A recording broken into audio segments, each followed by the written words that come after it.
All right.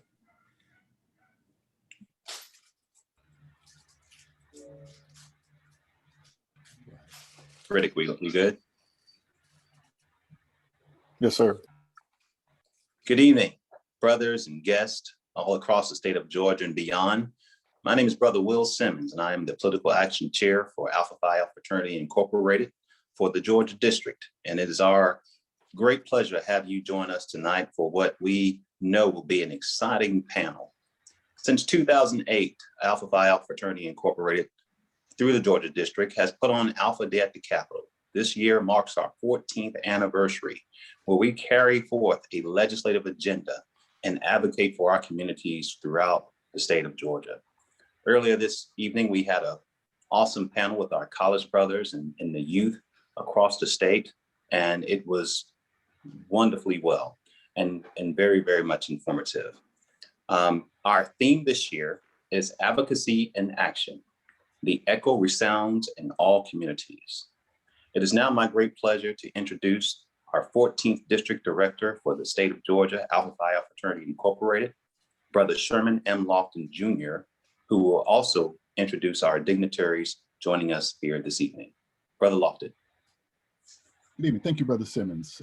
Thank you to all of our guests, and good evening to my brothers, as well as our special guests that are joining us here on Zoom, as well as our guests that are joining us on Facebook, where we are streaming live. We want to welcome each of you to our 14th annual Alpha Day at the Capitol. In years past, we've always convened under the Gold Dome here in the city of Atlanta, but you know, as we now know, we have different circumstances, and with different circumstances brings an opportunity to present Alpha Day at the Capitol in a unique and a different way. But before we get started, it is my honor and my pleasure to present to some and introduce to others the 36th General President of Alpha Phi Alpha Fraternity Incorporated, none other than our brother, Dr. Willis L. Lonzer III, Brother General President. Thank you, Brother District Director. Brothers, good evening to you, and it is a pleasure to join with you virtually in this auspicious occasion as the Alphas gather at the state capitol virtually in the great district of Georgia. Needless to say, brothers, this is an important event, and these are unprecedented times. The leadership that the brothers of the Georgia district have demonstrated, along with all of the citizens of Georgia, is remarkable. And I could not miss the opportunity to join with you tonight virtually from chilly Chicago and bringing a little bit of ice that you're used to flowing into your veins now to lower the temperature in the great district of Georgia. So as you continue to hold high the light of Alpha, know that I am with you in spirit and standing with you always shoulder to shoulder. Brother District Director, congratulations.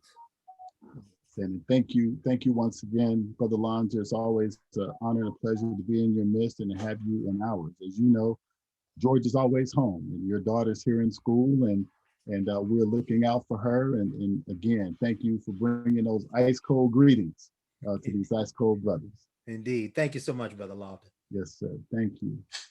I'd be remiss, brothers, if I also did not recognize our 27th Southern Regional Vice President, Brother Kelsey L. Rushing Esquire. Brother Rushing. Thank you, Brother Lofton, and good evening, brothers. To our General President, our past General President, Brother Matthews. It's always good to see you, and the past district directors and leadership of the Jewel of Alpha South. I bring you greetings on behalf of the Southern region of this great fraternity. And I want to start by congratulating the brothers of Georgia for the work that you did last month in electing our good brother Warnock to the Senate. Truly a historical moment. The world was watching that election, and I'm so happy that my brothers showed up and showed out. And I know that as expected, with the outcome the way that it happened, there was going to be a pushback in securing the right to vote. And I know that I read a yesterday, where their bill is proposed to end your early voting in Georgia. And while I know that it's probably heralded as being a partisan recommendation, we know that that bill, if passed, is going to have a direct consequence on people that look like you and me getting out to the poll. So while we congratulate you on the work that you have done, there's a lot to do because, you know, this is a right to vote, and that should not be hampered by any means, particularly legislatively. So I'm happy to be here. The world is still watching. The alphas are still showing up. They're still showing out. And even in this virtual time, you're still having a way to advocate with this virtual day at the Capitol. So thank you for inviting me. And I'm happy to be here, and I look forward to your fruitful discussions. Thank you, Brother Lofton. Thank you, Brother Rushing. Always a pleasure to have you here in the Jewel of Alpha South. And brothers, I also want to introduce to you our 32nd General President, National President, Daryl Matthews. And of course, he has greetings, of course, that he wants to bring, but he also has some other information that he would like to share with the brothers of this great district. Brother Matthews. Thank you, Brother Lofton. I will be brief because I am going to, as you said, present a little later. I appreciate the opportunity to share with you some of the important work that you brothers have been engaged in with regard to the decennial census, and to hear the discussions that are going on, because I know that there are others outside of our illustrious fraternity listening in this evening, and hopefully they will take lessons on how to do things, how to organize, strategize, and do things the Alpha way. As Brother Alonzo said, the ice cold way. So thank you for allowing me to participate this evening. Yes, sir. Thank you, Brother Matthews. And always, we know that Georgia's home for you, and yeah, always for availing yourself to the brothers here. And again, we appreciate all that you do, you know, in your personal and professional life, as well as fraternal life, and how you always are a great example for us to look to as we all strive to as in our walk and journey as Alpha men. And before I turn this back over to Brother Simmons, brothers, I want to remind you, part of the discussion that the brothers will be having, as Brother Rushing mentioned, we have a series of Senate bills that are being proposed, and all of these are positioned talking about voting, you know, voting in some capacity, whether it's absentee or in person, but some of those partisan efforts in order to try to suppress and minimize and try to reduce the number of votes in order to, again, another example of moving the goalposts. So if you have not been made aware, please pay attention to Senate Bills 29, which is dealing with the requiring 2 sets of photo IDs to vote absentee. Senate Bill 67, which will require a voter ID to request an absentee ballot. Senate Bill 68, which will ban all drop boxes. Senate Bill 69, which will end automatic voter registration. Senate Bill 70, which will prohibit New Georgia voters from voting in runoff elections. Senate Bill 71, which will end no excuse absentee voting. And then lastly, Senate Bill 73, which has a direct impact to us and other organizations, which will ban nonprofits from mailing absentee ballot applications. So brothers, the time is now. We don't have time to rest on our laurels and to take the victory that we just had with Brother Warnock going into office. We can't wait till 2022 to get ready for 2022. We have to get ready now. So I'm looking forward to this discussion on these issues and more with this distinguished panel. So I'm going to turn it back over to Brother Simmons, who will introduce our moderator and our panelists. Brother Simmons. Thank you, Brother Lofton.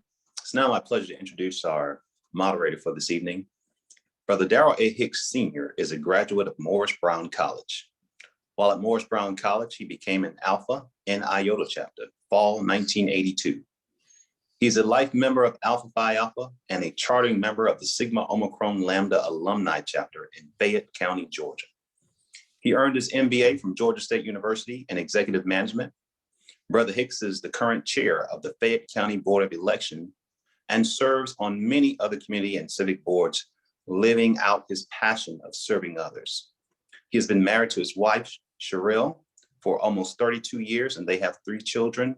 They currently reside in Fayetteville, Georgia. Please, Brother Darrell Hicks, welcome. Thank you, Brother Simmons. It is absolutely an honor to be here today. This, the Alpha Day at the Capitol is a tremendous opportunity for brothers around the state to engage with those that are making policies that determine the outcome of our lives. And I appreciate Brother Sherman Lofton, what you and Brother Simmons and the committee has done to create this venue so that we can express our views, and that's critically important. I think you'll see that tonight when you hear from our panelists.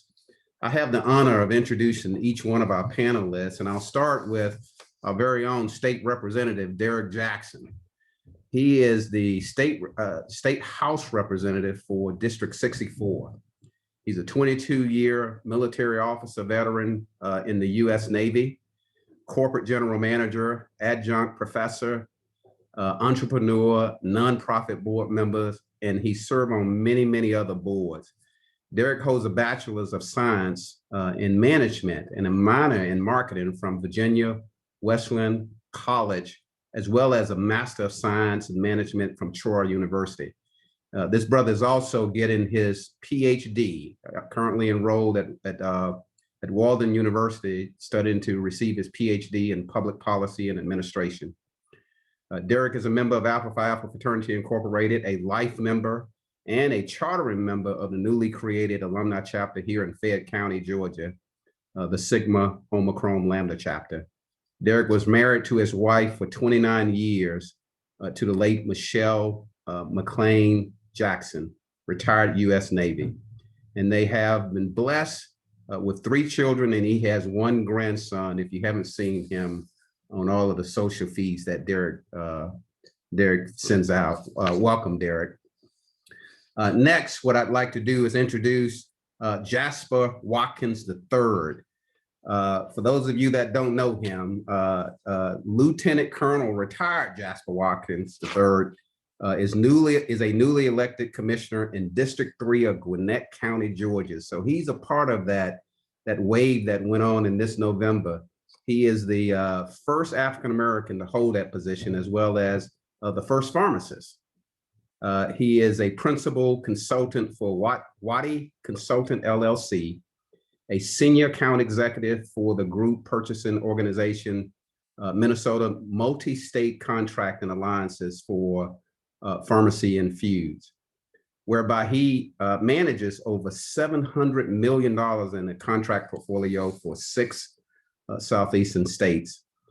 He has an undergraduate degree in pharmacy from Florida A&M University and a graduate degree in health services administration from Central Michigan University.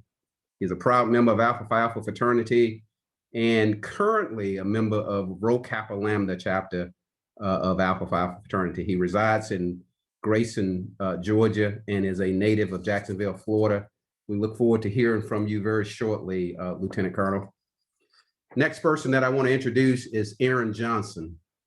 Aaron Johnson represents the citizens of Fulton County as a member of Fulton County Board of Registration and Elections. Born and raised in South Georgia, Aaron is a graduate of Morris Brown College, where he majored in legal studies.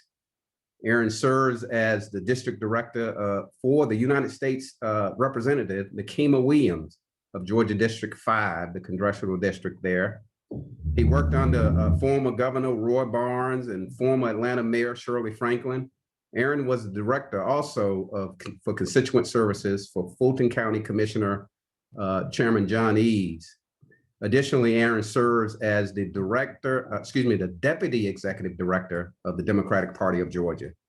He was initiated into Alpha Phi Alpha at Omicron. He was initiated to Alpha Phi Alpha. He's a member of Omicron Phi Lambda chapter. Aaron is married to Dr. Alana Johnson. They have one adult daughter and 2 sons. Welcome, Brother Johnson. And lastly, but not least, I want to introduce to you Brother Benny Hand. Benny Hand is a program director for Mount Olive Management and Development of Affordable Housing.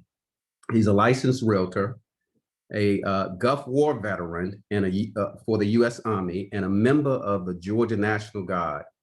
Ben is a graduate of Albany State, has a bachelor's degree in biology. He is the current chair of the Doughty County, Georgia Board of Elections, and he also serves on many other professional and community boards. He's a member of Alpha Phi Alpha Fraternity. Benny is a life member of Alpha and a current member of Gamma Omicron Lambda Chapter. He's also the most recent past district director of Georgia Alphas. Benny is married, as he say, to the love of his life, Kelly William Hand. They have 2 children, and he's the deacon of his church, Mount Zion Missionary Baptist Church. Welcome, our panelists. We have a group of distinguished folks. And what we're going to do is just dive right into it and start asking questions. Brothers, I will ask you questions. I'll give you a couple of minutes to answer. If you are passionate about your answer, I'll help move you along a little bit so we can get through most of the questions. But I know we got some passionate brothers on here, Brother Jackson. So I'll help move you along a little bit. Let's dive right into it. Brother Lofton and even Brother Russian mentioned this bill that where Senate Bill 29 is coming up. And in Senate Bill 29, it talks about the fact that in order for you to cast an absentee ballot or to request one, you have to submit an ID when you request it. And when you return it, you have to submit another ID. I'm going to start with Brother Jackson. And Brother Jackson, if you will just give us, what's the climate around this, since you're down at the Capitol, what's the climate around this and what's happening with this bill that will impact all of us? Good evening, brothers.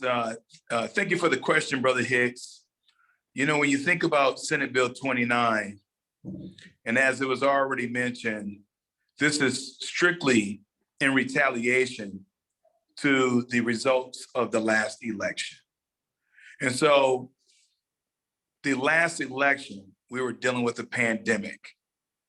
6.2 million absentee ballot applications were mailed out from the Secretary of State. And we authorized this under the Gold Dome. We funded it because we wanted to ensure Georgians had the opportunity to vote during a pandemic. Nearly, they did not anticipate the kind of level of activity from absentee ballot. This was our first time ever mailing ballots to all of the registered voters. That's the reason why it was 6.2 million. And now, the very rules that they were defeated in terms of the elections, they want to change. And so what ended up happening is, Brother Hicks, they want to have IDs attached to not just the absentee ballot application, but the absentee ballot when it's returned. The reason why that is problematic, and I know we also have other D9 members watching via Facebook Live. The reason why this is problematic, because not only did we showed up and showed out in terms of voting, but it's problematic because the only form of ID most of us carry is a driver license. And if you are a military vet or served in the military, you also have a military ID. The climate under the Gold Dome right now, in direct response to your question, Brother Hicks, is that we strongly oppose this bill.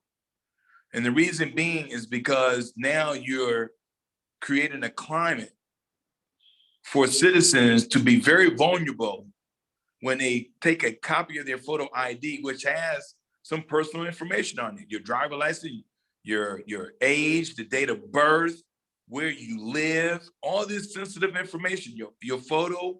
And so you're now creating a climate potentially to where we increase identity theft. And in For the other groups that really use absentee ballot, you have your 65 and older traditionally use the absentee ballot, but the other group that use the absentee ballot are your military members. And so you really position them as a, again, to be susceptible to identity theft when you require 2 sets of ID. 2 sets of ID is the current language. But I think we're going to get them down to 1 form of ID. But we're trying to tell them, the Republicans, that this bill should not be go through the legislative process. It's not required, because this is simply another way, as it was already mentioned by the district director. This is a barrier to reduce and or restrict access to the ballot box. And so the climate, Brother Hicks, is Democrats, we strongly oppose, both in the Senate and the House. There's 41 bills, and I'm sure we're going to get through some of them, but I don't want to bore you all, but there's 41 bills, 25 in the House and 16 in the Senate, that are very venomous. They're deadly bills to our democracy, and we should be pro-democracy and not trying to restrict and or reduce citizens' access to the ballot box, because now we're starting to fight the same fight that our generation before us in order to get the Voting Rights Act of 1965. Yeah, got you. And that makes a lot of sense, Brother Jackson. Let me ask the other panelists how this impact their community, and then when we finish with this question, I want to loop Brother Mathis back in to give him a chance to have some comments on what he wants to talk about, and then we'll go back to the question. But for the other panelists, and I'll start with Commissioner Watkins. How do you think this, and this question is the same for all of you, how will this impact your community from a commissioner standpoint, and for Brother Hand and Brother Johnson from the perspective of you serving on the Board of Elections? Well, good evening, good brothers, and Brother Hicks and General President. How are you all doing? Well, here's how I take this. It's a challenge. As commissioners, especially in Georgia, I'm an executor. When these bills are passed, then it's up to me and the commission to figure out how are we going to actually put these into play? How are we going to fund them? How are we going to make sure that we adhere to the state law with them? So right now, listening to how a number of these bills are, my mindset is already on how are we going to overcome them, as opposed to letting the legislators fight with the yes and no. I'm fighting with, okay, if it is, what are we going to do? And how are we going to do it? And how much money it's going to take to do it? And that's where I'm at. I'm looking at, how many ground soldiers we're going to need to get this done. Effectively, how long will it take? Is there something we can put in place early to make sure that by the time we get to that point where you have to execute this vote, everybody is already ready? I'm looking at what we call language equity. How can I get this bill out where people understand it with all the different languages and can overcome the adversity of having these different IDs? And how can we effectively do the IDs whereby you don't have that type of identity theft? So what I'm going to do is bring people in who deal with identity theft. Talk to me about how you handle that. How do you get over that hurdle? So, as an executor, I take these bills, I look at them, and I put what I call the failure mode and effects analysis behind them, and see how effectively we can execute them and get the maximum participation with the minimum amount of effort. So that's where I'm at right there. And when you look at District 3 and Gwinnett County in a whole, I have over 300,000 people within my district. I cross 4 Senate seats, 8 House seats, 3 congressional seats, and 3 school districts. So I'm dealing with a multiple of people and over 1 million people within a district. That's bigger than some states themselves in some cities. So I'm behind what the brother's saying, but like you said, as long as he has an executor out there that's working on this way and how to get it done, that's what I'm about. And let me say this, when we find that, crack that nut, we'll make sure that everybody knows how to do it. And then it's pretty much a no-brainer after that. Wonderful. Thank you, Brother Watkins. Brother Han, what are your thoughts on how it will affect, you're in rural, I know Albany is a city, but you're still in the rural part of the state. How does that impact you and how you carry out and get information out to your voters? So thank you, Brother Hicks. So these changes has actually caused us to sort of take a pause and think about what type of adjustments we need to make so that the excitement that has been created over the past 6 months because of the last couple of elections, and what do we need to do so that we don't lose the enthusiasm in our county? We are part of rural Georgia, and oftentimes, even though Albany is the center of this particular area of Southwest Georgia, so however things go in this area, it tends sort of to affect a couple of counties around us. And so part of what we have to do is make certain that the enthusiasm is not lost, and that if they change the rules, then we make adjustments to the rules. We actually use the rules to our advantage in the last couple of elections, and Dougherty County and several surrounding counties, surprisingly, went blue. And so we're not surprised that the Republican Party would sort of bring some bills into place to stop what's going on as it relates to turning the state blue in certain areas. But again, our train of mind is that, okay, so what adjustments that we need to make? Number one, so that our voters are not disenfranchised. That becomes a major issue, such that we can carry out equitable elections and make it as fair as possible. And I'm hoping at some point, and I'm sure it'll probably happen, that a lawsuit will come out of this to maybe hold some of this up, and hopefully Washington can pass a new improved voter act bill. And so our idea is to be certain that we support that as much as we can. Thank you, Brother Han. I left Brother Johnson for last because he's in Fulton County and they're in the news every other day about their elections activity. Brother Johnson, you want to give us some thoughts on this? Absolutely. Good evening, everyone. Again, thank you for having me. I appreciate it. We're not quite, you're right, with Fulton County, we're not quite the good life city down in Albany, but we are, Fulton County is in a unique position because it's the largest county in the state of Georgia. We have the largest electorate, we have the longest county, we have so much to play, we have the most precincts in the county. And these bills, we have had a phenomenal director that has done some things that we in our board and department have done to utilize and take advantage. And I think that's exactly what Brother Han said. If we've taken advantage and we've used the rules to our advantage, and now the other side is upset. So there, you know, Douglas County changed, Henry County, Gwinnett County, Cobb County, then Trump lost, and then you had the Senate switch hands. So they had to do something. I want you to think about this: 41 bills for one subject in one session. During a pandemic, when people are unemployed, when people are trying to find a place to stay, when people are trying to get vaccinations, people are trying to get tests, COVID is ravaging through our state. They're worried about changing the rules to the election because they know that's where the power is.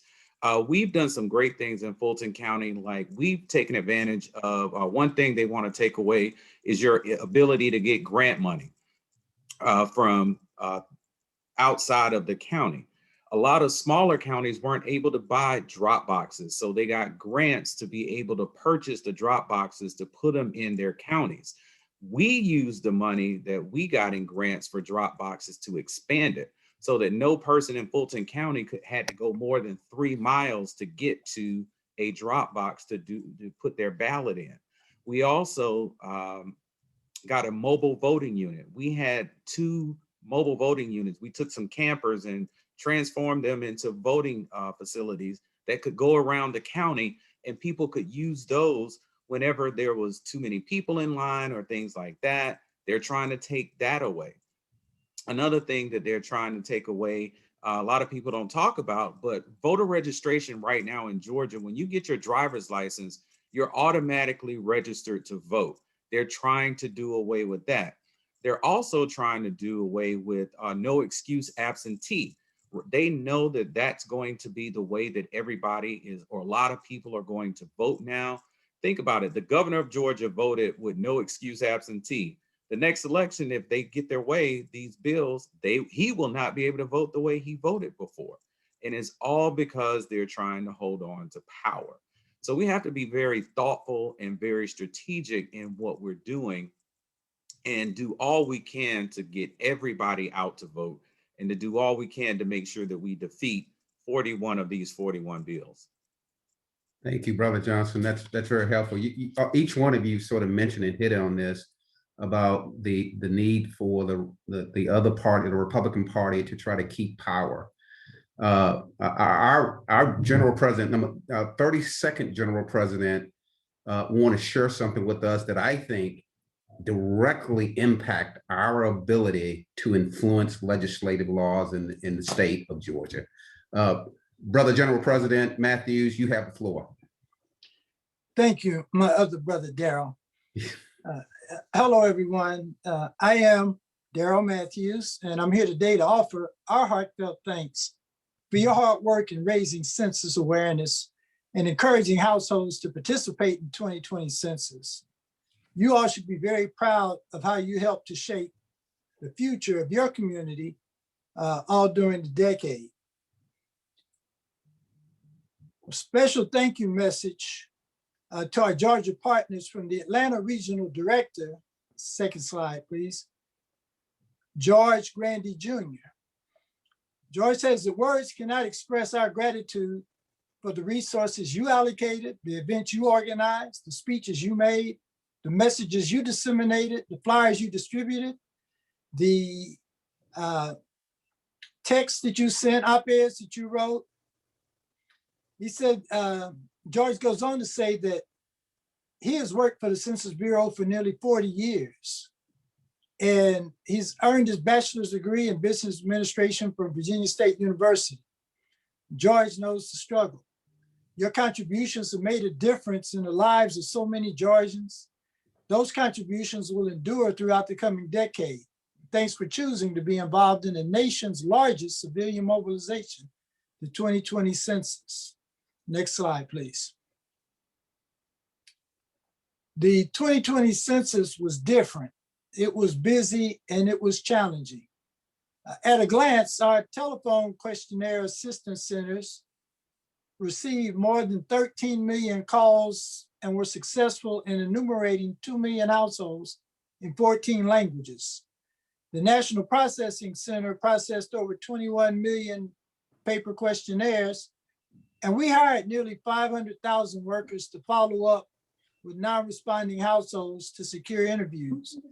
The online response instrument completed 90.1 million internet responses without any downtime. And that was phenomenal. Next slide, please. If you could go back one. Your outreach efforts made a difference. Local involvement from community leaders, community organizations such as yourselves, and municipalities was key to success in the 2020 census.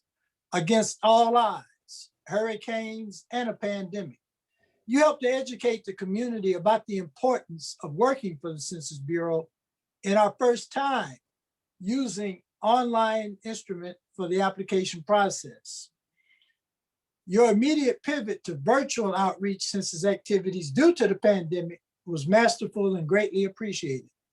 Your commitments to only disseminating the facts about the 2020 census helped to minimize myths, rumors, and misinformation.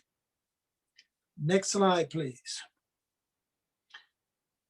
Some of you have seen the newsletters that we shared.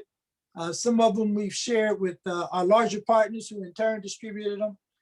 And we appreciate the partnerships that we've had with many of you in the community. Some of you have received or have seen or will see soon a thank you certificate on behalf of the 2020 census for the work that you and your organizations have done. So the 2020 census is over. What comes next? For the other 9 years, we have census surveys. We have a program called Statistics in Schools for K through 12 online materials for teachers, parents, and students. We have data seminars, which are webinar-based data workshops conducted by census subject matter experts to train partners on census data products and how to extract census data. It's going to be very important that you understand this data and know how to use it to advance your causes. Many Americans think that the Census Bureau's mission is to conduct a once every 10-year census. However, we conduct surveys every month involving thousands of households and businesses across the country. These surveys collect data on labor force participation, income, crime victimization, incarceration rates, and measures of health.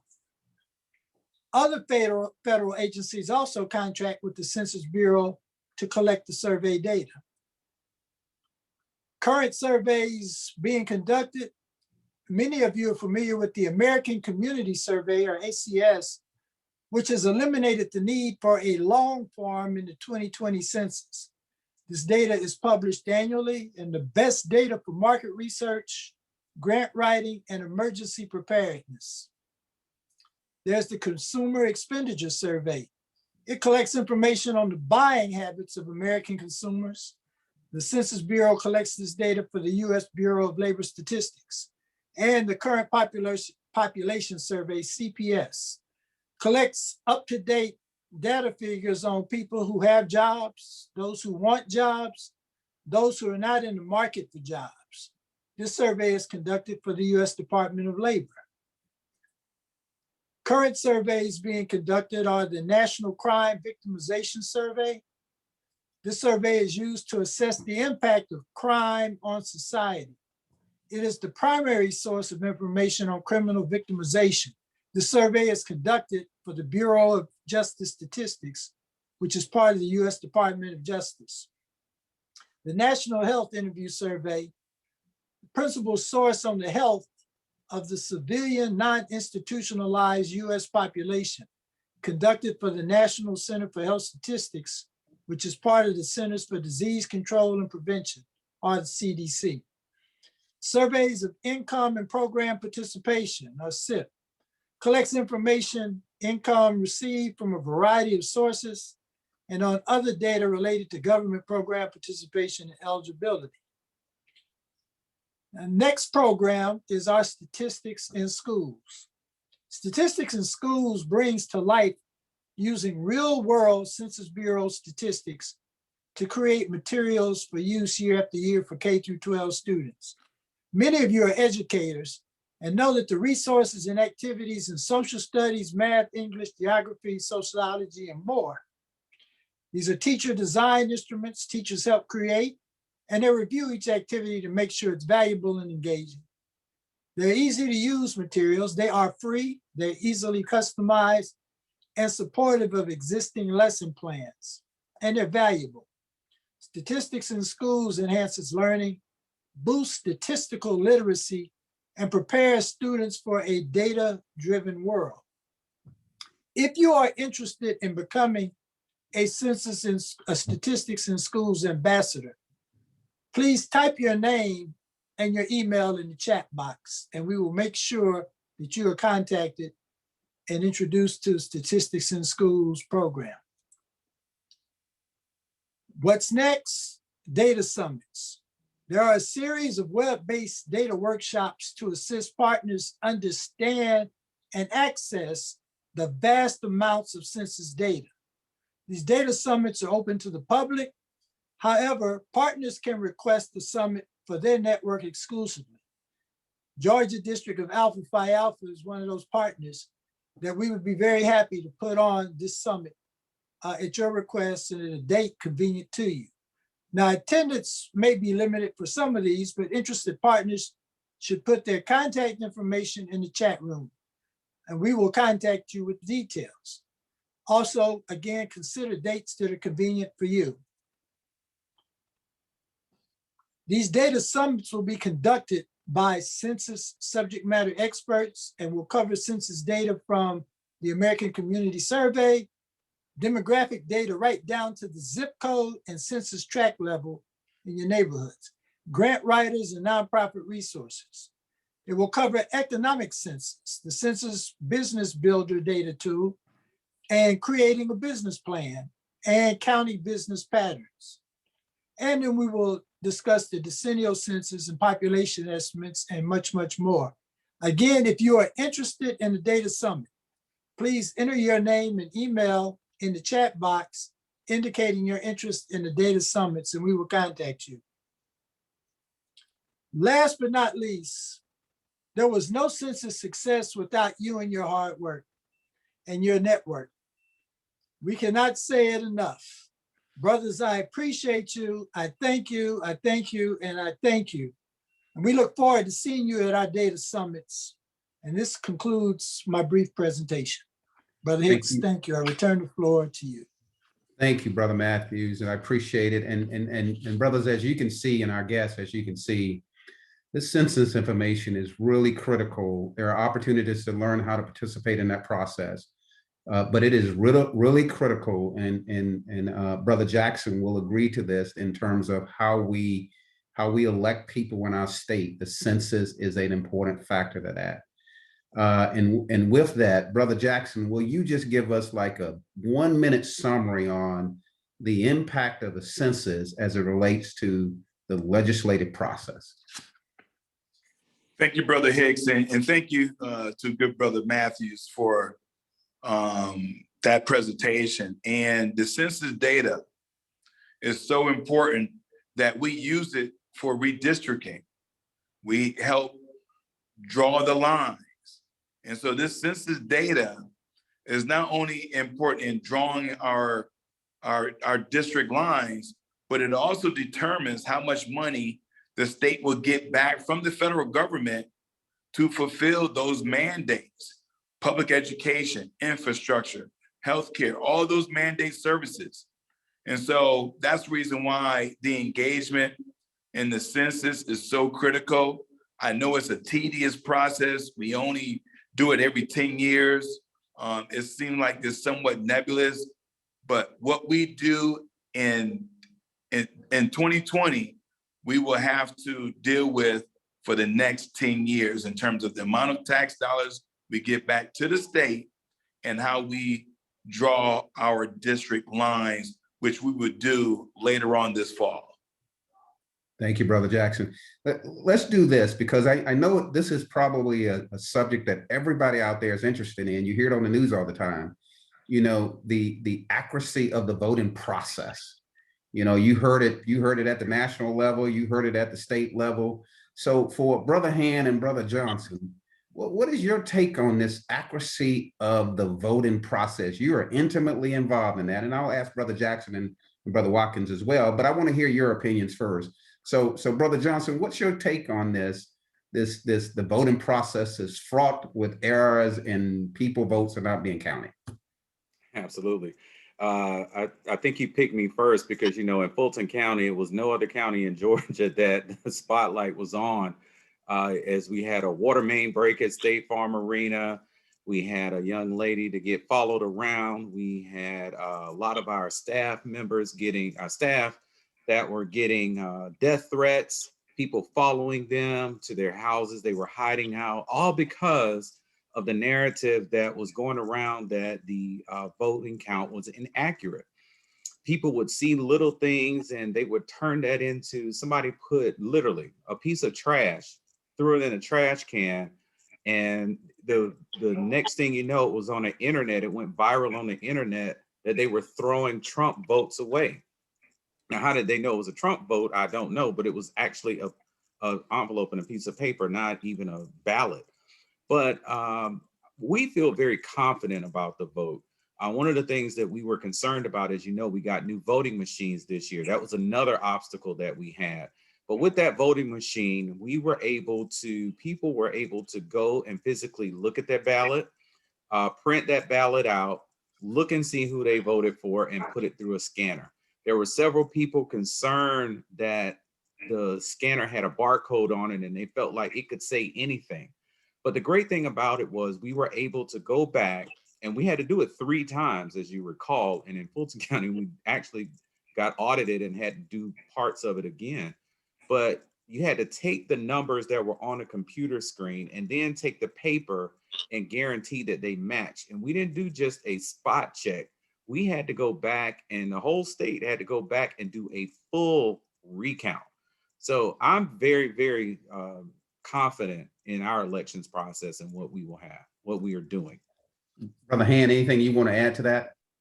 I concur with Brother Johnson that I'm confident in the process itself. Several questions were raised as it relates to the equipment.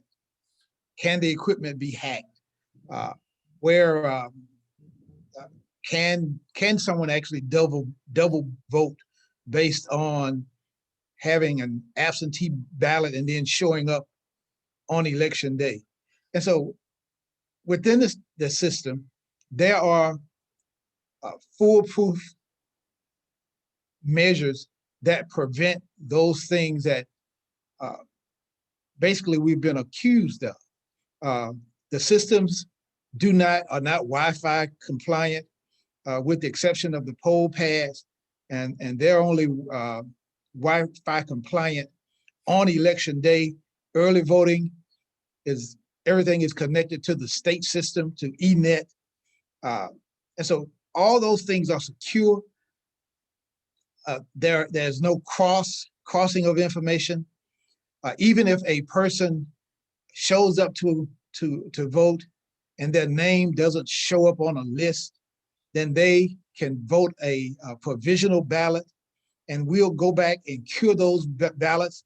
Of course, there are going to be some things that happen like that. You show up to vote, and you've been voting in that precinct, and your name doesn't appear for some reason. There's a third-party vendor that handles that information, but at the same time, there's a cure for it, and so we'll go back and find you in the system, make certain that your vote counts, and then put in the system that your vote did count, so that you can go back and look at it. And so I think our Secretary of State and his office has done an excellent job of being certain that people can track their votes. And that was one of the positive things about this particular election, that you could actually track your vote, you could track your ballot to see, make certain that it is counted and it was included in the system. Okay. Anybody else want to add any comments to that? Or otherwise, I'm gonna move to just a different subject here. And I'm gonna move to one of the questions in the chat room. One of our brothers wrote a question and asked, can you talk a little bit about the impact of the COVID-19 pandemic to the collections of census data, as well as the validity of the data with respects to counting of the population? Now, on the panel list, does anybody want to talk to that? Or I can go to Brother Matthews, since he is an expert on it. But Brother Jackson, you want to comment on it? Or Brother Matthews? Brother Jackson, do you want to comment on that first? Yes, good brother. I appreciate it. The coronavirus impacted everything in 2020, including the census. I mean, and I know Brother Mathis can give some granularity to this as well, but it was very challenging to deal with a pandemic that were killing citizens. And it was a novel virus. We had absolutely no clue how to approach it, how to deal with it.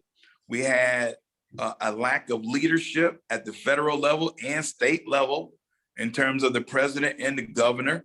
And so when you have a lot of chaos and conflict and confusion, the things that were typically tend to be routine, such as the census, was not routine.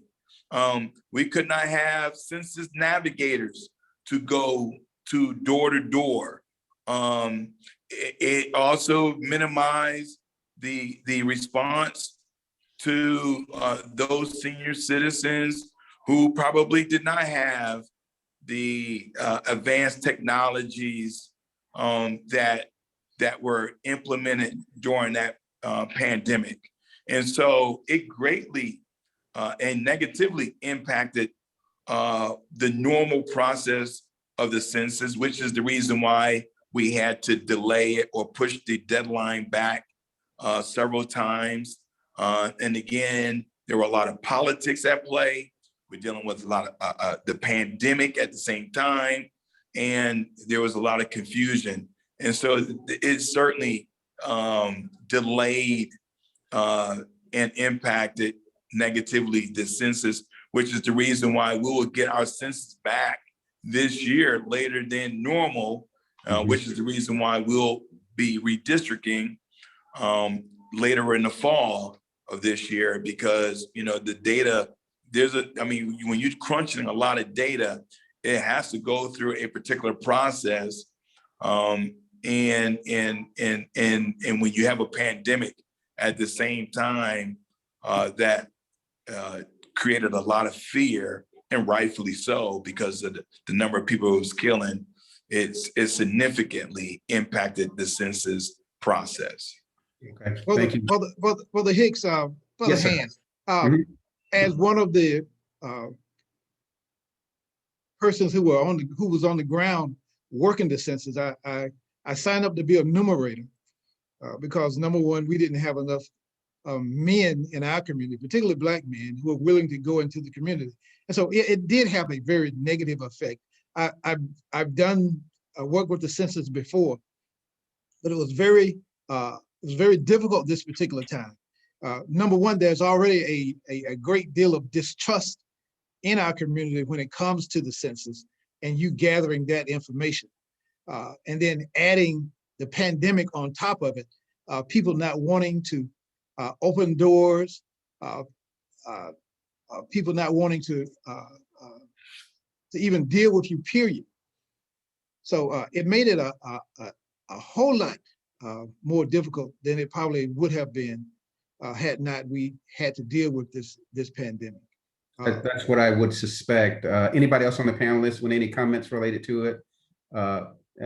Brother Matthews, I don't want to put you on the spot. I know you're not a member of the panel, but do you have anything that you discovered in your process of the census related to that question in terms of the difficulties?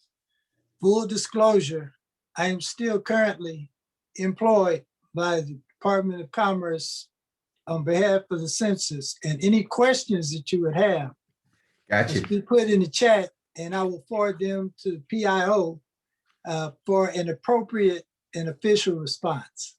Good alpha man. Thank you, sir.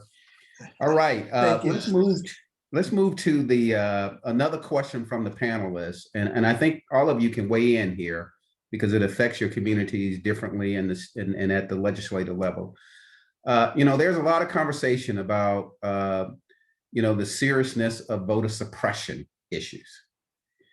What other bills or public policies will Georgia District advocate for this legislative session? I know you guys, I know that's for Brother Lofton more than anybody else, but you're on the panel.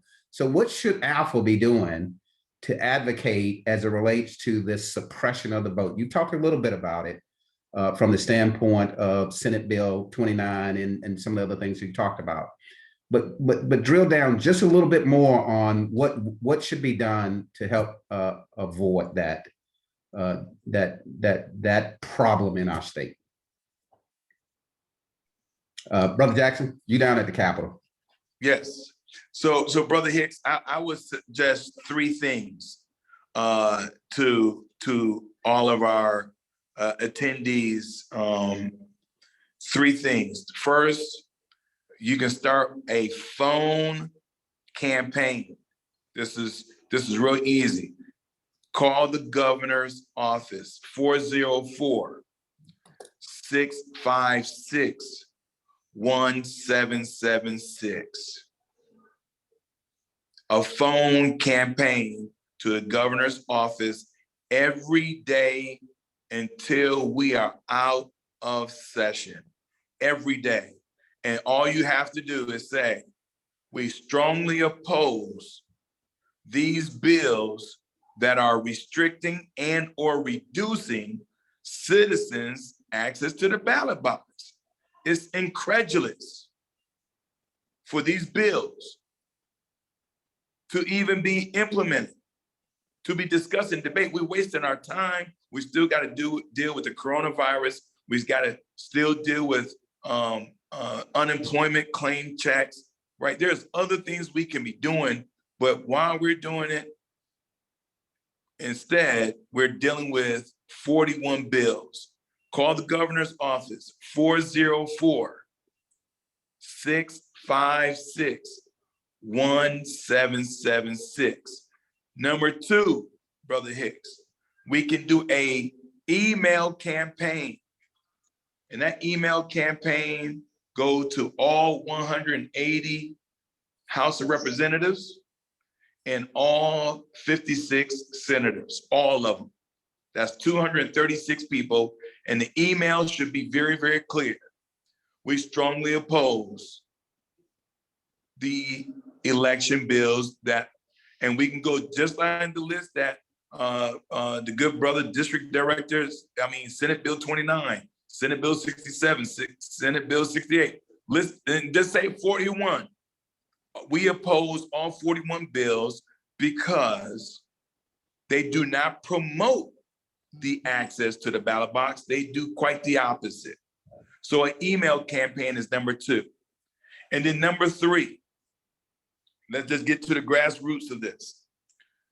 We need to tell them that if you agree to pass these bills, we're coming for your seat in 22. And that is making them nervous because what we did on November 3rd and January 5th, period, end of story. Those are the three things, Brother Hicks, that I would strongly recommend. I know we got D9 watching, and I said the same thing on the other, the AKA Capitol Zoom meeting the other day. Those are the three things we must do. We're coming for your seat. And everybody is on the ballot in 22. And that's what these bills are trying to do. They're trying to position now for 22. They have a bill to talk about that the Secretary of State should be appointed by the governor. What kind of Republican that they want to appoint? Why are you taking an elected seat, which is voted on by the people? The democracy that we're fighting for is the same democracy that the generations before us and our ancestors had to fight for. So we have to do these three things. Call the governor, 404-656-1776. Email blast, cut and paste. This is real easy. Cut and paste the same thing. These bills do not promote access to the ballot box. They do quite the opposite. And then number three, we're coming for your seat. Every seat. Great. Brother, you guys have heard Brother Jackson's marching orders. For our brothers and our guests, those are three things that we can definitely do.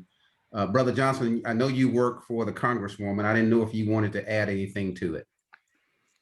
Well, I do agree with all 3 points. He's absolutely right. We need to, the great thing about this call is we are statewide.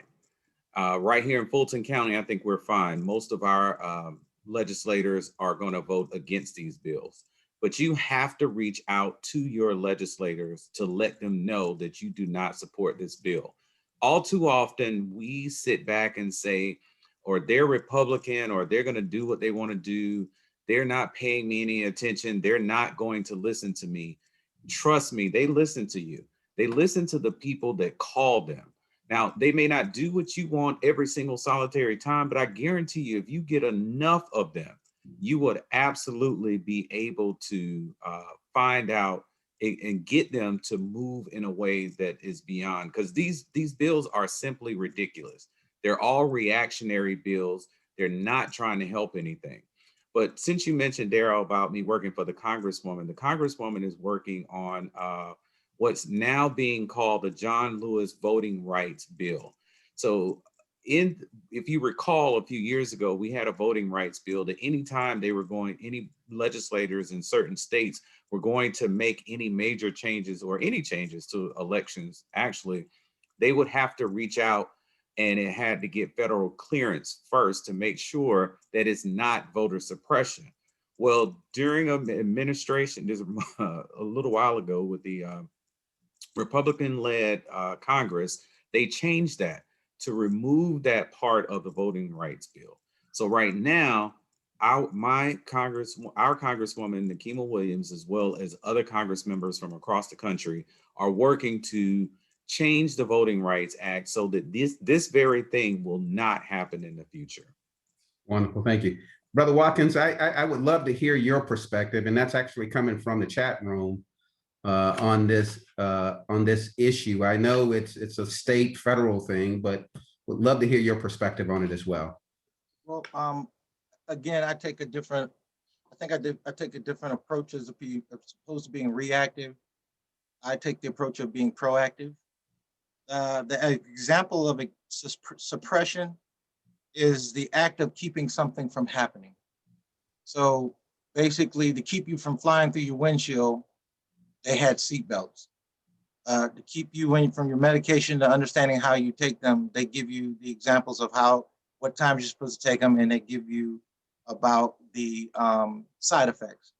So when I look at these bills, I look immediately at the side effects.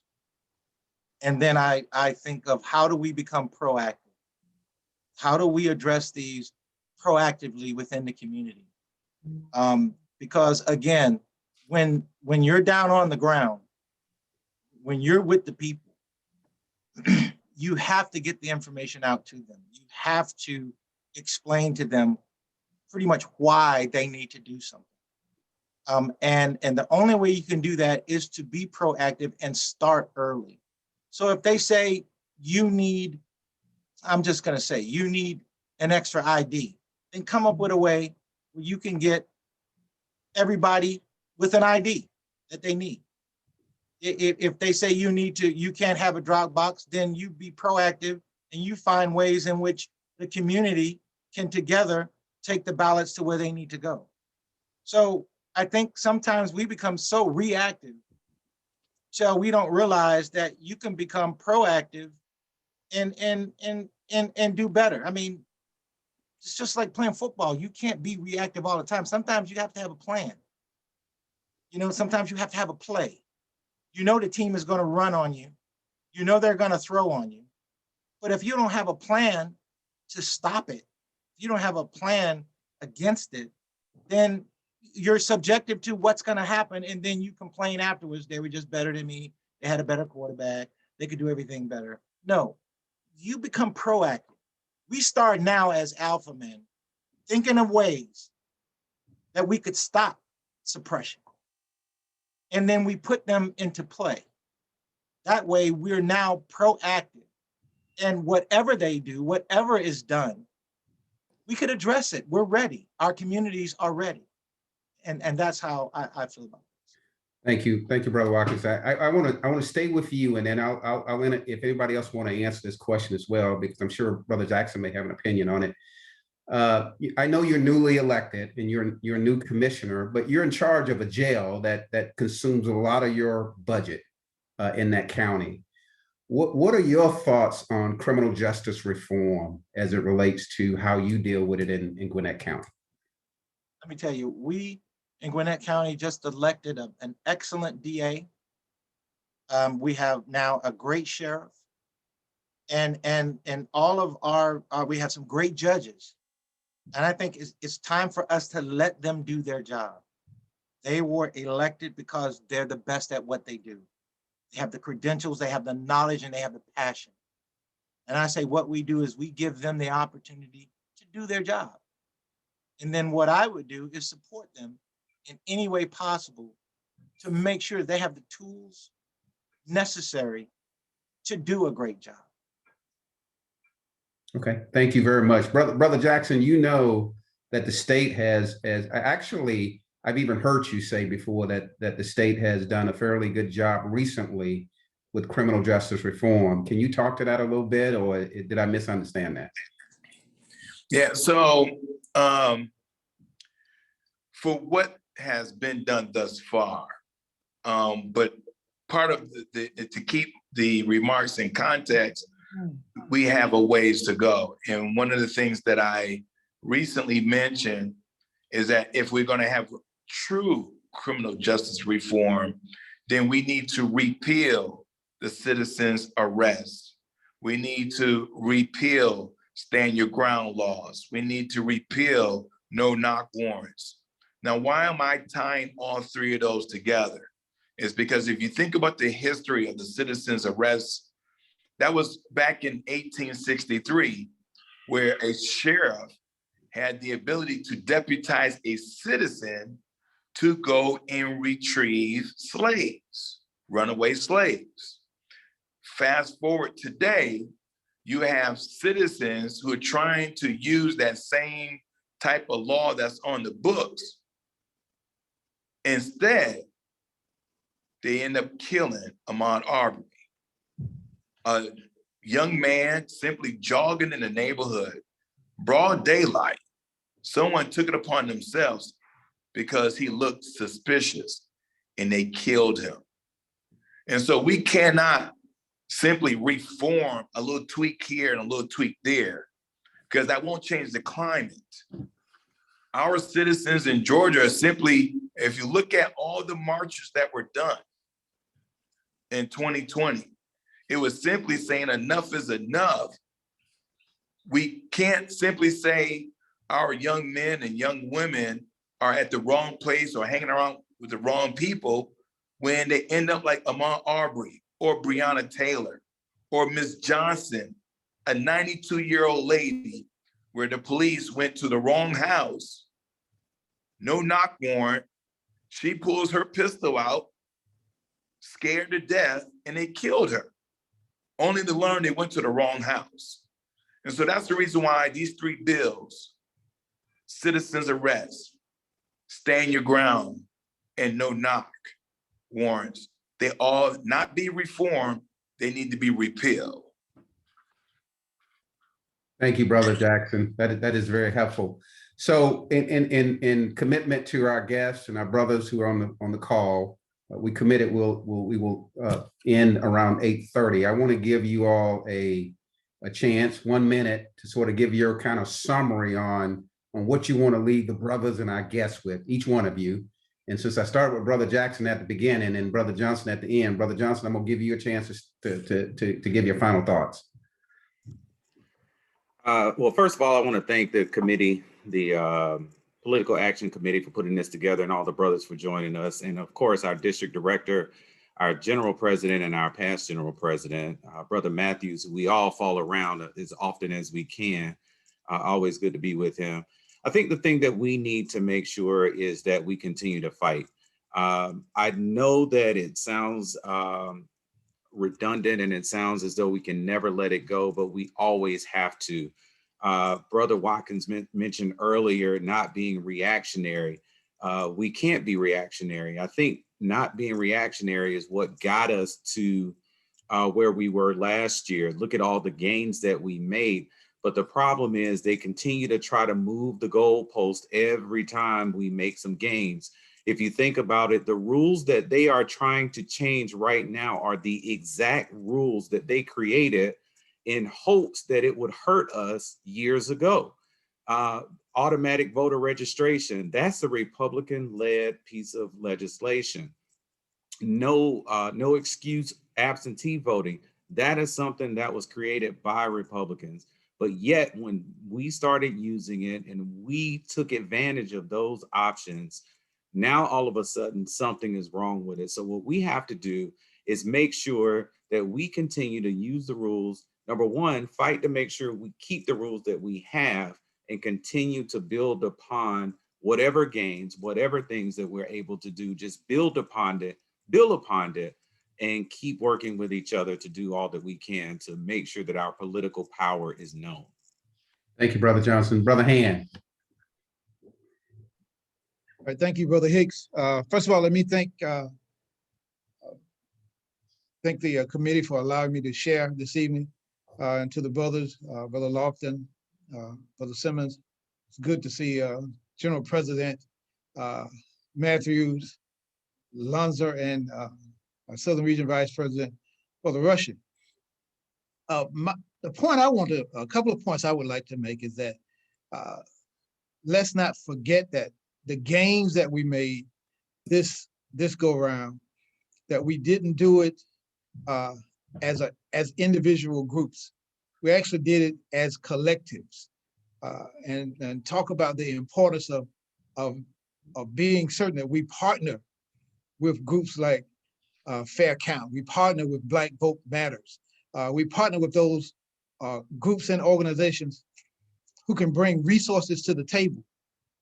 I mean, Alpha, I always say this, that Alpha has to realize that we can't do it all by ourselves, that we are most successful when we collaborate and make things happen. And so I think it's important to remember that, and to stay on the battlefield, not rest on our laurels, but to continue to fight, continue to plan, so that we can continue to be advocates in our communities, and we can get the positive results that we're looking for.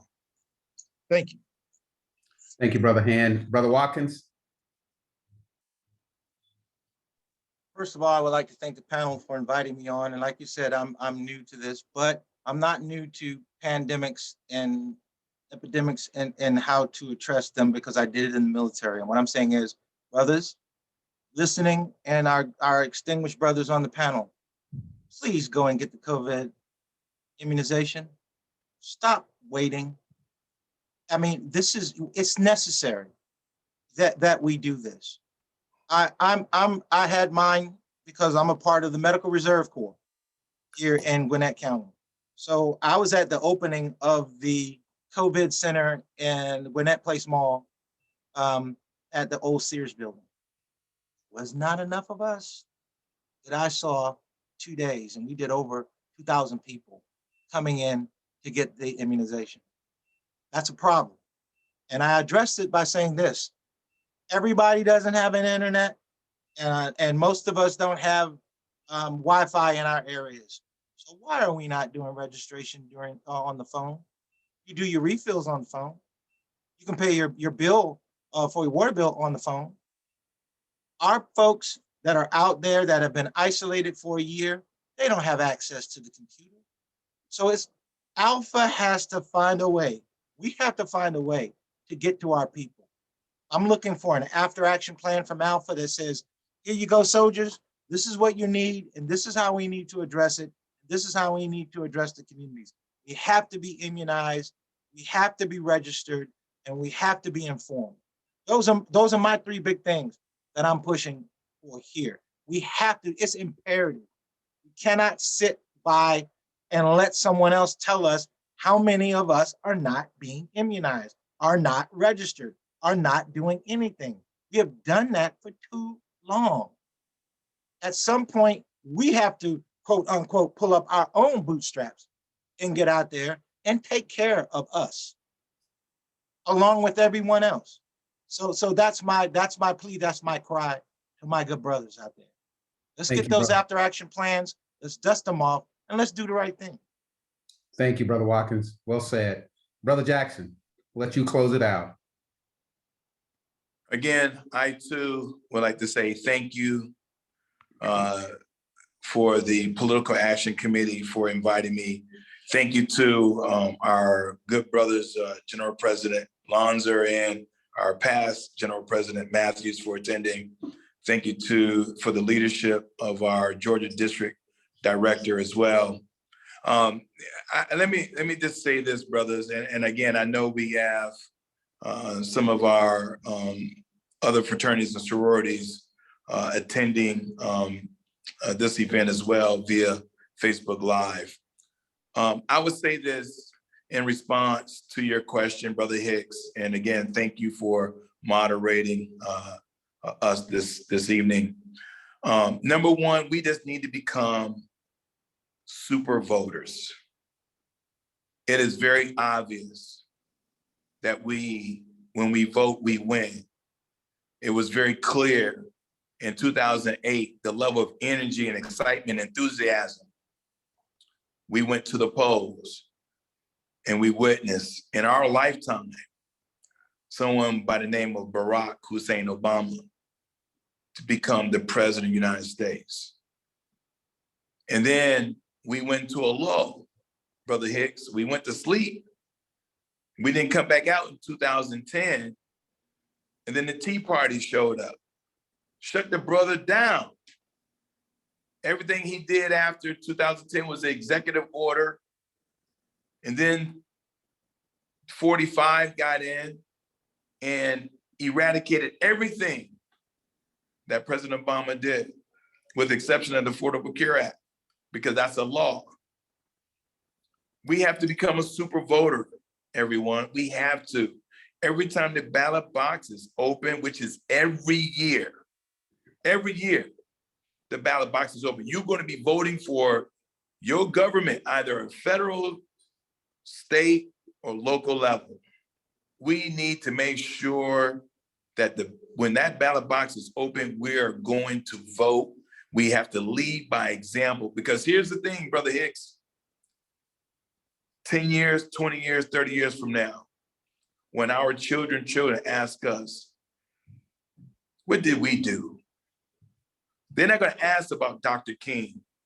They're not going to ask about Coretta Scott King. They're not going to ask about Rosa Parks, Thurgood Marshall. They're not going to ask, what did they do? They're going to ask, what did we do when it was on our watch? And if we don't do it now, then when? Right? So we have to become super voters. The narrative should never be that Black and brown communities is not going to show up. They discount us before the race even gets started.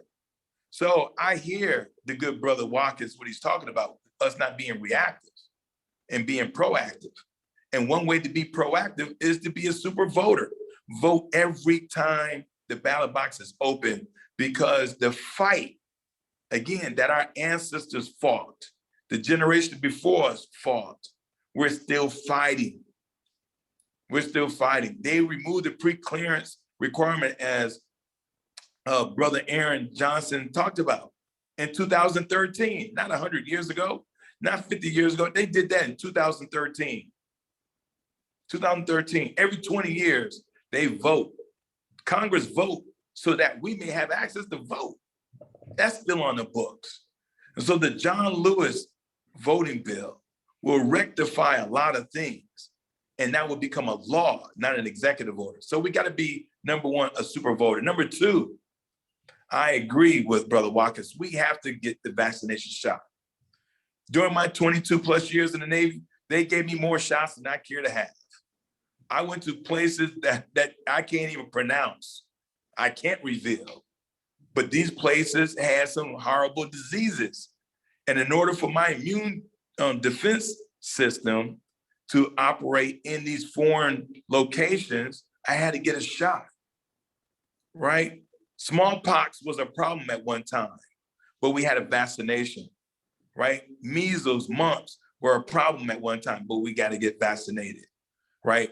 So please, ma'am, please, sir, if you're watching, get vaccinated. I prefer for you to be with us instead of not. So get vaccinated. And then my third and final point, Brother Hicks, is this, is simply we have to take this moment and turn it into a movement. We have to. We have to, because we clearly just witnessed Purdue filed his papers saying that he's going to come after Warnock. And so they don't like what took place in 2020. They don't like what took place in January 5th of this year. But clearly our values and our principles and our democracy is under attack. So we must, it's my plea to you all. We must take this moment and turn it into a movement so that way our children will have the access to a democracy that we all desire and we all want to protect and preserve. Because one day, if we don't become a super voter, we can very well wake up and you will be back to the 50s and the 60s. And we can be counting how many jelly beans are in the jar. And you don't want to be reactive to the point what Brother Watkins is talking about, because once it becomes a law, that's it. It's a law. Thank you, Brother Jackson. Look, folks, if you don't mind, in your own special way, let's give each of our panelists a hand for coming in and expressing themselves and sharing themselves with us. They've given us a lot of information. We have a charge. You can't affect change unless you're voting. It's very hard to do that because the people who are elected make policies. You can't be around here if you don't take care of yourself with this COVID. And so if you're not consciously trying to make sure that you get this vaccine, then you're putting yourself at risk. And then to Brother Jackson's final point, which is make this moment a movement, folks, it is critically important so that we don't be suppressed. We become proactive, we become super voters, and we vote all the time. To the panelists, thank you very much for allowing me to be the moderator. And I appreciate, and I know the Brotherhood appreciate your time. With that said, I'm going to turn it back over to our chairman, Brother Will Simmons, for his final remarks and anyone else he wants to allow to make final remarks. Brother Simmons. Thank you, Brother Hicks, and thank you, panelists. I just, first of all, Brother Hicks, I want to say thank you for doing such an outstanding job moderating tonight and fielding questions and doing what you do so very well. Most people don't know, and I hope you don't mind me saying this, but Brother Hicks was once a candidate for Secretary of State. And if we had the infrastructure we have now, that type of support, he would have been our first African-American Secretary of State. So, brother, I just want to shout you out. And but for you, so many of us have come after to this because of the example that you set. So thank you, brother. You did a great job. Thank you to the panelists. All you brothers have done an excellent job. Everyone who's out there watching us, thank you for making this 14th annual Alpha Day at the Capitol a success. COVID pandemic did not hold us down. We are still advocates for our communities. We made it happen. The D9 family, I know you're out there. Thank you. We've been on the calls and meeting, and you support us and we support you. And we're going to always be here together as a family of D9. To all our guests out there, just thank you, everybody. And with that being said, I'm going to turn it over to our district director again to close us out, Brother Lofton. Great. Thank you, Brother Simmons. Brothers, thank you. I know we talked about this a little over a month and a half ago about trying to put the plans together for what today would look like. And I would say that it has absolutely exceeded my expectations. Brother Hicks, outstanding job moderating, and we appreciate you being able to move from one topic to the next masterfully. Thank you so very much, and all of our panelists. I'm so thankful for you all, and as the brothers across the Georgia district, as well as our visitors and guests observe, we have a lot of expertise across our great district. And so we're thankful to each of you. I also want to thank our 32nd General President, Past General President Darrell Matthews, for his attendance, secondly, for his advocacy around census and his commitment to that and making sure that he held our feet to the fire here in Georgia. And I know even my chapter in South Fulton, he was lighting our inboxes up a lot to make sure that we were out there doing our part. And we're truly thankful for him. Also, brothers, I'd be remiss if I didn't take this opportunity to recognize our past district directors that are on this call. I know I see Brother Albright. I know I saw Brother Natson on the call. Of course, you have Brother Hand, who is with us, but I don't recall if I saw any other past district directors, but I absolutely want to take an opportunity to recognize them and thank them for setting us on this path.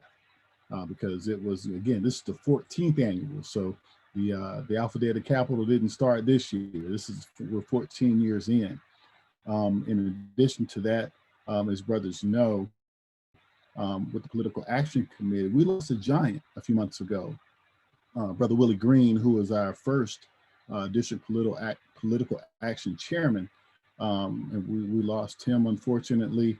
And but I wanted to make sure that I had an opportunity to invoke his name because we would not be here if it wasn't for the works and efforts of for Brother Green. Additionally, also want to recognize earlier this evening at 5 o'clock, brothers, we had our first session. We had our Alpha Advocacy in Action. It was a session dedicated to our youth. And that particular panel was actually facilitated by our college brothers. Brother McAdoo out of Tau Zeta, Brother Wilburn out of Theta Beta, Brother Kamani Black out of Upsilon Psi. I want to say thank you to them. They did a phenomenal job engaging with chapter mentees and other youth that were on the call, and the youth were engaged and asked wonderful questions. And I think after that particular session, I see in our future, I see more engagement of our college brothers and the youth that we will host on the district level because it was such a powerful moment. Lastly, Brother Robert Bryant asked a question on the Facebook stream of today about what are some of our talking points. I know Brother Jackson kind of articulated a lot of that, but we actually, as we do every year when we go to the Capitol, we actually put together a guide to the legislature, for that day. And honestly, there were about 4 issues of importance. Of course, we spent a lot of time this evening talking about voter protection or election reform. But as Brother Jackson and other members of the panel said, our stance and our position is that we oppose all legislation that will seek to suppress voters' access to the ballot and their ability to vote in a free and fair election. All of this guide was actually sent out to the chapter presidents a day or so ago. So brothers, if you haven't seen it, talk to your chapter presidents. We also on the issue of stand your ground, as Brother Jackson also spoke. We support all legislation that will repeal stand your ground laws because we know how they have a negative impact on our communities and our families. That also goes for the citizens' arrest laws. We want those repealed and we want them off the law books around criminal justice reform. Our position is that we support policy measures that will address the historic and systemic inequality within the state criminal justice system as it pertains to the arrest, conviction, incarceration, parole, and reentry of African Americans and other people of color. And lastly, we want to also close the Georgia's digital divide. We support policy measures that will improve the digital connectivity and support of education and economic development opportunities by expanding broadband, especially in our rural areas, and increasing access to technology. So brothers, we have put that together. If you take that guide, in addition to the statements that Brother Jackson talked about, the 3 things that you can do, that's really the action. We'll make sure that gets distributed out. We send it out to the base camp. We'll be putting that out on Alpha Elite as well for Alpha Community. So you'll be seeing that probably by tomorrow. And as Brother Jackson said, brothers, turning a moment into a movement.